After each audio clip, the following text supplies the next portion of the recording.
As personagens mulheres da história do teatro. Sim, eu vou falar personagens mulheres e não personagens femininas, beleza? Você já parou para pensar em algumas comparações entre elas? Bem, então hoje eu vou começar algumas reflexões sobre personagens mulheres da história do teatro e algumas correlações entre elas. Vem comigo?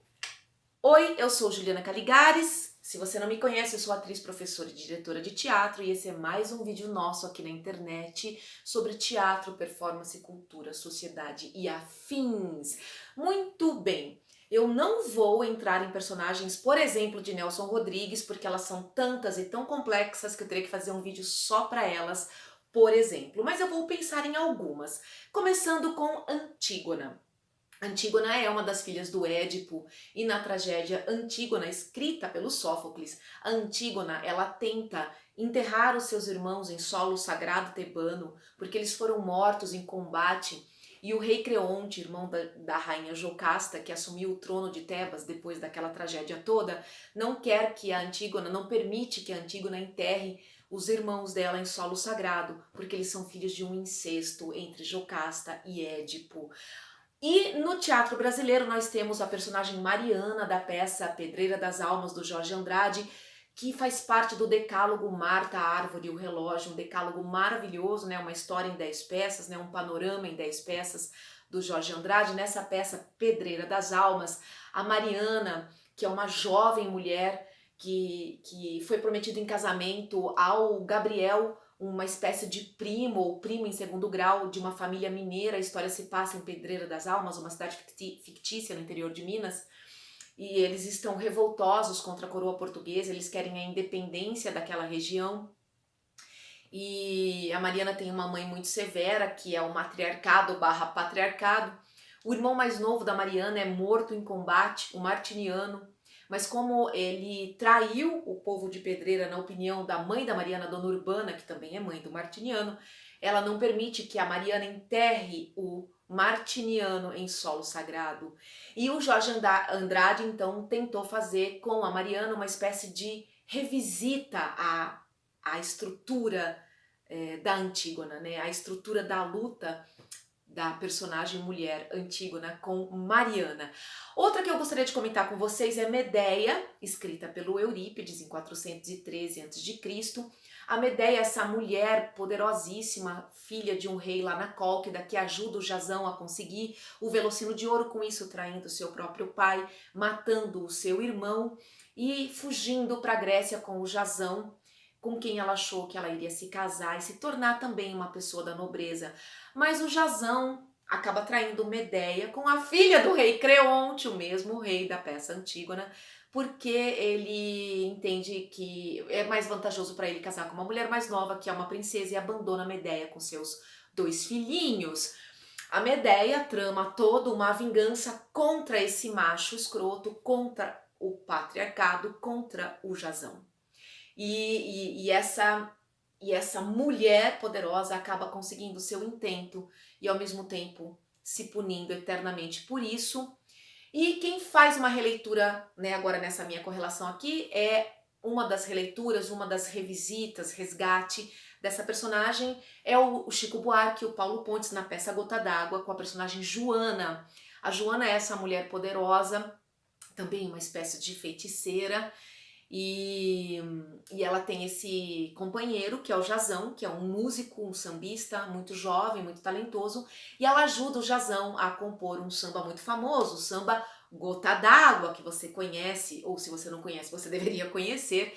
E o Jazão trai a Medeia para se casar com a filha mais nova do Creonte, que é o chefe do jogo do bicho local ali, ou seja, uma espécie de rei que comanda o cortiço onde a Joana mora, né? E aí a Joana também trama uma vingança contra o Jazão, contra essa estrutura de dominação representada pelo masculino, pelo patriarcado.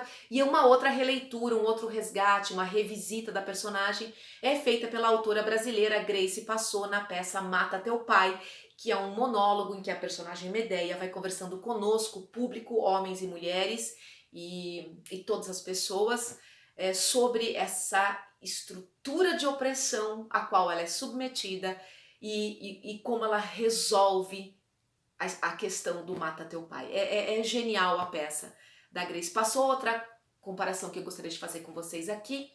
É a Nora da Casa de Bonecas do Ibsen.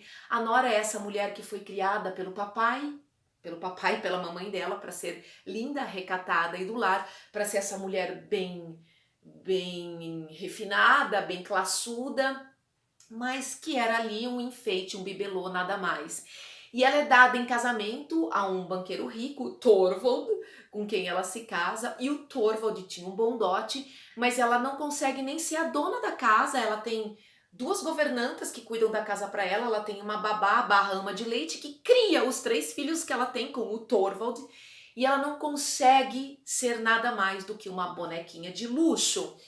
E num belo momento em que ela consegue resolver uma complicação financeira que o Thorvald não conseguiu resolver porque ela é boa em matemática e ela é boa nos negócios, ele dá um escurraço nela e ela decide ir embora, se emancipar como mulher, ir embora daquela situação de bonequinha de luxo e descobrir-se a si mesma.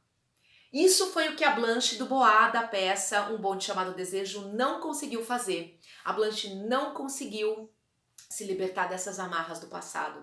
A Blanche no cinema foi interpretada pela Vivien Leigh e ela vem de uma família aristocrata norte-americana que perde tudo no início dos anos 20, dos anos 30, e a derrocada da família é demais para Blanche. Ela não vai conseguir ser linda, recatada e do lar, mas ela tenta manter essa pose, inclusive como professora de literatura francesa, enfim, bem classuda. Ela tem uma tragédia familiar amorosa e ela vai atrás da irmã, a Estela, a irmã mais nova. A Blanche também é uma mulher mais velha, como Medea, por exemplo. E quando ela encontra a Estela, ela está casada com um homem bem mais bruto, um homem popular, um homem bem machista, que é o Stanley Kowalski, no cinema interpretado pelo Marlon Brando, nesse filme Um Bonde Chamado Desejo. Em português, né? E aí ela fica ali envolvida numa espécie de triângulo amoroso, até que acontece também uma relação muito difícil com Stanley, né? Ela é violada por ele e ela sucumbe. Ela não consegue fugir da sua própria história de bonequinha de luxo. Então tudo que a Nora é, a Blanche não é. A Nora é a antípoda da Blanche. E tem também a personagem Senhorita Júlia, da peça Senhorita Júlia, do Strindberg. A Senhorita Júlia também, ela fica ali num lugar muito próximo da Blanche. A Senhorita Júlia é também uma filha de uma família aristocrata.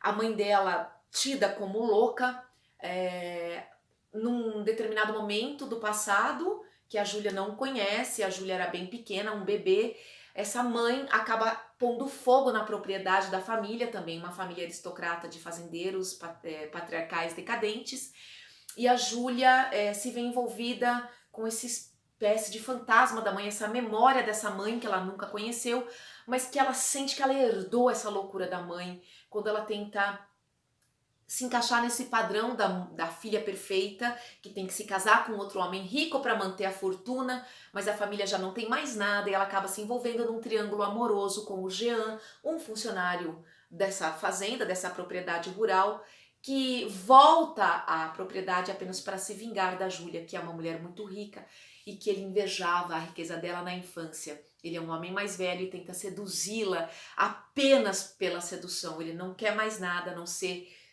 transar com a Júlia e levar o dinheiro dela embora, mas ele tem um caso com a criada, Cristina, e eles armam uma trama contra a Júlia e ela sucumbe. A Júlia também não aguenta a pressão, ela não consegue se libertar dessa situação, então eu coloco nesse lugar um triângulo entre Júlia, Nora e Blanche. É muito importante essa coisa, quando a gente percebe, né, como os autores vão trabalhando a questão das mulheres e do feminino. E por último, nesse vídeo, se você gosta desse tipo de conteúdo, fala pra mim que eu faço mais. Mas enfim, gostaria de trazer a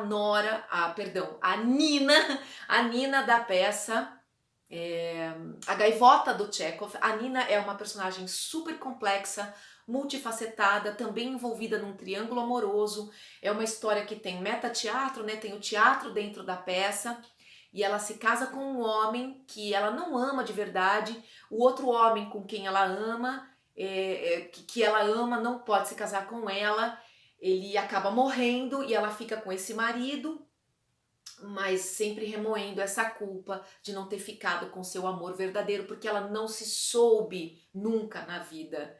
E é uma personagem aristocrata que também tem que se encaixar nessa função de ser linda, recatada e do lar.